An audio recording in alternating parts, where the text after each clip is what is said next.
is one of those ones where it feels like there should be a question, right? Like, praise to you, O Christ.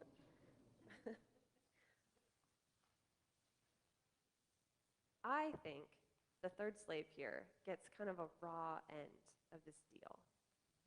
It seems not fair. First of all, it says in the very beginning that this master hands out this money based on skill. So already the master is kind of thinking the one with one talent is not going to do a very good job. So already it feels like a little bit of a setup. Then, of course, you have someone with no money, and he gives him a talent. And so a talent is about, in today's wages, it's about $300,000. So if you just imagine having no money your entire life, and then someone says, hey, can you just hold on to this $300,000 for me? They're going on a journey. They're coming back. They want it back. That's terrifying. So he doesn't have a lot of skills. He has way more money than he's ever handled in his entire life. And he is so afraid of losing everything. Because in his eyes, this is a harsh master. And then on top of that, he has less. He has less than everyone else. There's someone who has 5 talents or someone with 2 talents, and he only has 1 talent. Everybody else is doing so much better than him. It seems unfair from the beginning. And so in fear, he hunkers down.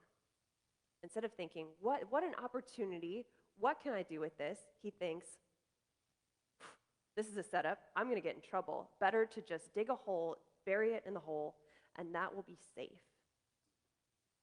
He thinks maybe if he just holds on so tightly, he won't feel so scared and resentful. But that's not what happens, is it? Because in the end, that's not what that talent was for. It wasn't for being buried. It was for going out and making more money. The money was not given to the slaves for their own enjoyment. It was to continue the work of the master. And so when the master comes back and he receives, he is so excited to see that he had 5 talents and his other slaves were trustworthy. And they were able to say, I think I know what you would do with this. I think I'll try to do that as well. And look at the markets were going well this year. And I came back and here I've made more. And the master says, welcome into the joy. Enter into the joy of your master. The master is doing joyful work. And the others became part of that. But the third slave missed out. He did not become part of the work of the master. He instead took his money and he buried it. And he was living in fear the whole time. And he is cast out and does not get to participate further.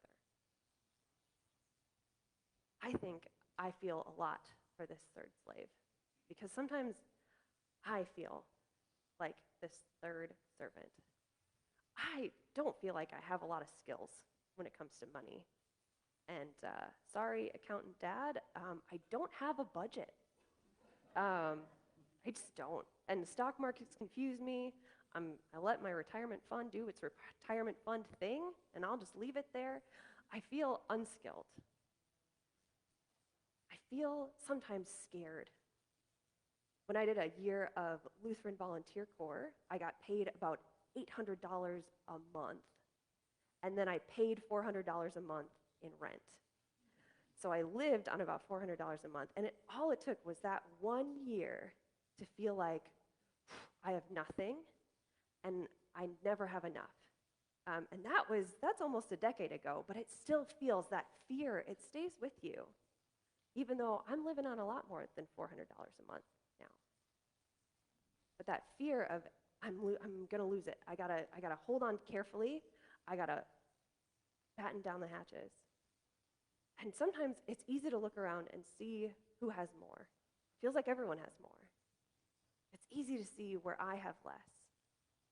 And so I too sometimes want to hunker down and think that maybe if I hold on tightly enough to what I've got, I won't feel so scared and resentful all the time.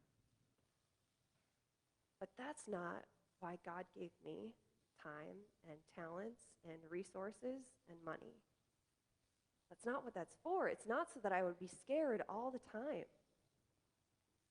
It's not for my own contentment. It's not just so that I could make myself happy all the time. It's so that God can say, enter into the joy of your master. Enter into the joy of what God is doing. God is doing joyful things all over the world. And if I take what I've been given and just dig a hole and bury it in hopes that it just stays the same, then I'm gonna miss out. And I will gnash my own teeth all by myself. God is inviting us into joy, into using what we've been given to be co-creators, to join the business of what God is doing all over this world, to invest in the flourishing of creation. That's what the saints in Macedonia knew that we hear about today, that they don't notice their extreme poverty. They are begging to be part of what God is doing. They hear about the need in Jerusalem, and these new Christians say, please let us help. Please let us help. Here's what we have. We want to be part of it. To be honest, holding on to my money hasn't made me any less anxious about it, right? And I want to stop gnashing my teeth. I want to stop being cast out. I want to stop refusing to participate. And I want to enter into the joy of what God is doing. I still don't have a budget, so I don't exactly know where this time and money is going to come from, but that's okay because I know where it's going, right? I know where it's going when I give to this community. I know that it goes to leading this community in worship and to raising up the next generation in faith, to visiting the sick and the isolated. It goes to feeding the hungry. It goes to welcoming and engaging. Some of it goes to the synod and to the church-wide, and then it goes even further to spread hope and healing and good news throughout this broken world. I know it is going to where the kingdom of heaven is breaking through in this world, here in Auburn and around the globe, creating a world where even more people get to enter into joy. I want to be part of that, and I think I'm gonna. Thanks be to God.